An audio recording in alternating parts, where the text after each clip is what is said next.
أخبركم عن تفاعل الفنان جورج وسوف مع باب الحارة. هي قصة من الكواليس انتم ما بتعرفوها، بس قصة حقيقية. كان الفنان جورج وسوف عايش باب الحارة كأنه حقيقة مو تمثيل، وأنا هو صديقي، فكان شو بيصير بالمسلسل يتصل فيني. تتذكروا لما كنت روح على الغوطة لعند أبو حسن غيب عن الحارة فترة يتصل فيني يلي حقيقي قال له أهلين أبو وديع. يلي يا حبيبي انت طولت وينها؟ قال له أنا بعرفه إنه هو عايش الدور، فقال له بالغوطة. فقال لي يا حبيبي عم بصير شغلات بغيابك بالحاره لازم خبرك عليهم. قال له أبو وديع بس لأرجع. قال لي يا حبيبي اول ما ترجع تعال عندي على البيت، في من وراك عم بصير كثير قصص لازم خبرك هن. قال له طيب حاضر.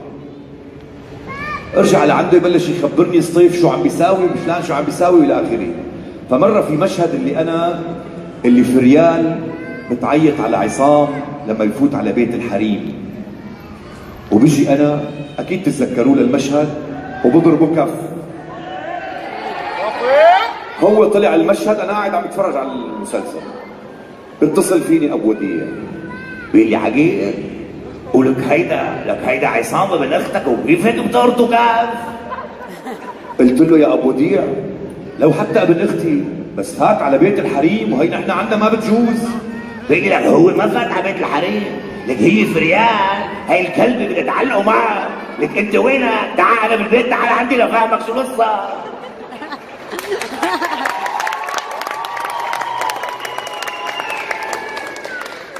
القصة الأخرانية المشهد الحزين جدا تبع وفاة الزعيم. لما مات الزعيم وأنا جاي على الحارة وبتأثر وبقول قسما بالله العلي العظيم إني لأنتقم وإلى آخره، برن التليفون جورج وسوف، صوته مو طالع طبعا، حزين جدا، يحكيني بهالطريقة. يا عجيب قلت له اهلين ابو وديع. قال لي العمر إلك وبسلامة راسك، وانا يعني ما بعرف شو بدي اقول لك. انا بعرف انه قد ايه بتحبه للزعيم وبعرف قد ايه غالي على قلبك، بس انت حبيبي وصديقي وانا بعرف انك رجال ورح تنتقم له، وانا بس اللي هلا متصل بس لاقول لك انه امانه برقبتك. شو بيلزمك رجال، شو بيلزمك مال، شو بيلزمك سلاح، ابو وديع موجود.